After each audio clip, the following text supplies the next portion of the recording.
Syrian army units ambushed terrorists between Al-Qastal and Malula, killing and wounding scores of Jabhat al Nusr members. Wide popular protests continue in different Turkish cities, demanding Erdogan to resign on the background of corruption scandals of government officials.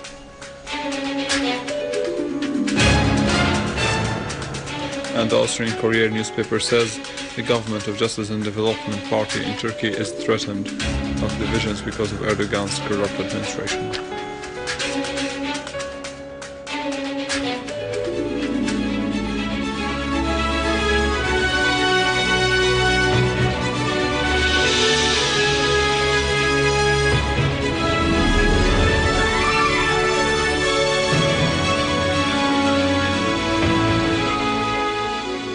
Good afternoon, this is news in English from the Syrian television in Damascus.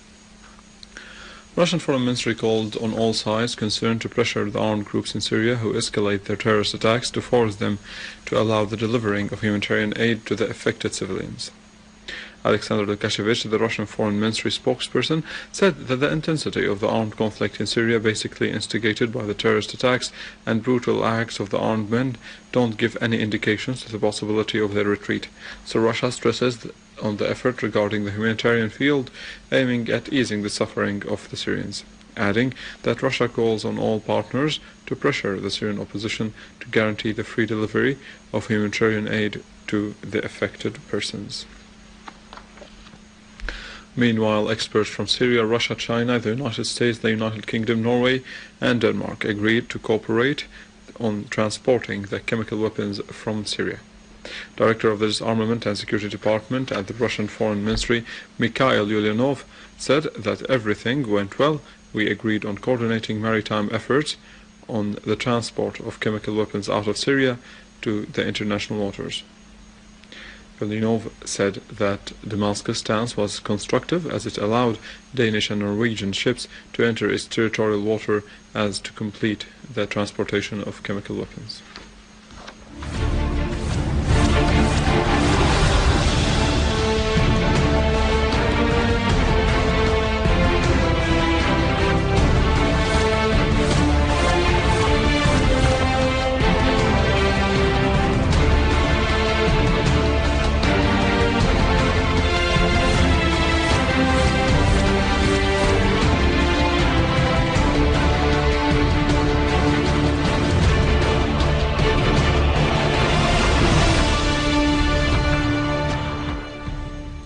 In Damascus Countryside, a Syrian army unit ambushed terrorists, killing dozens of them, seizing their criminal tools and foiling others' infiltration attempts, as they have eliminated non-Syrian terrorists in several areas and destroyed their weapons.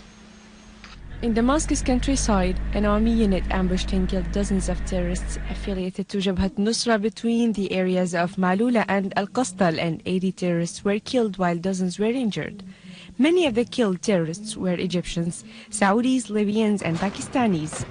Terrorists Al-Husseini Muhammad Fathallah, Ibrahim Hamad, Ibrahim Hamdi Abu Najah Hajras, Ibrahim Ali Madkour and Ibrahim Arafa Muhammad al-Naqib, all of them Egyptians, identified among the dead, along with terrorists Wasim Bakir and Maysan Asad Rashid.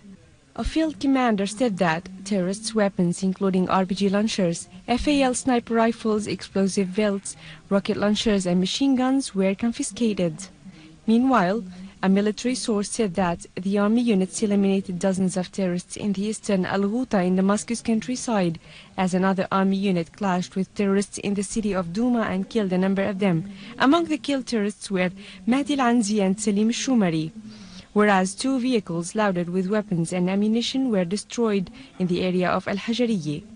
The Syrian army also targeted a terrorist hideout and killed a number of terrorists in the area of Arbin, as they have also clashed with terrorists in the area of Joubar and Al-Qaboun, killing and injuring many terrorists and destroying their weaponry, while a 3 meters deep tunnel equipped with lighting and ventilation were discovered in the neighborhood of Berzi. Units of the Syrian army have foiled an attempt made by terrorists to infiltrate to Hama province in Shir al-Jarajme area, killed many of its members, detained others and confiscated weapons and stolen medicines that were in the possession of the terrorists. going to Damascus Countryside, where engineering units of the Syrian Armed Forces have dismantled 26 Israeli-made mines and other 12 stolen mines and planted them in the vicinity of the mosque of Garfa village to be detonated during Friday's prayer.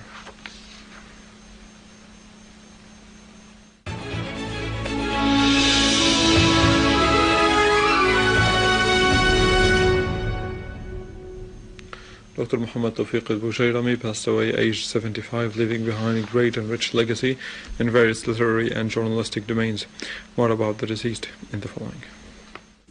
Throughout a long and eventful career that extended for more than half a century, Dr. Bujayrami constituted an inexhaustible source of inspiration for his colleagues and students. The genius character of the late al-Bujayrami appeared in several domains. As a translator, he translated more than 13 books from Arabic into English, varying between literature and politics.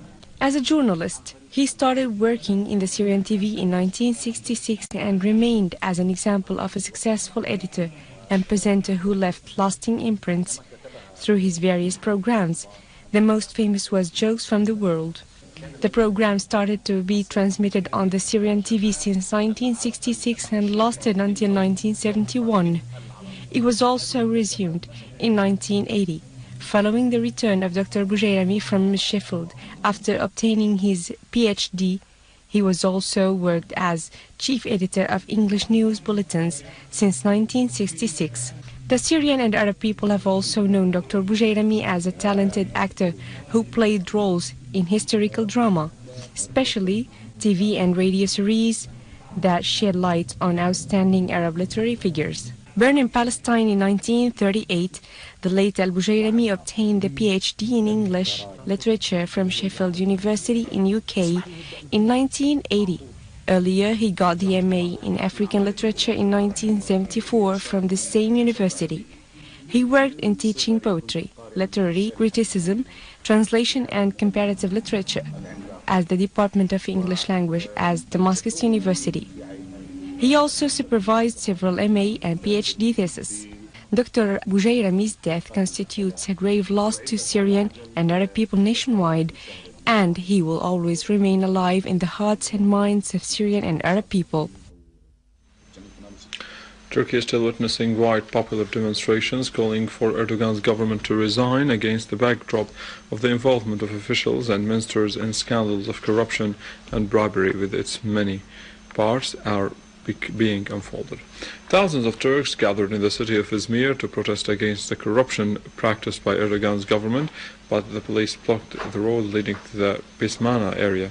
Moreover, Istanbul witnessed demonstrations calling Erdogan's government to resign, but the police fiercely attacked the demonstrators, firing tear gas on them, which resulted in the injury of many, among them a female journalist.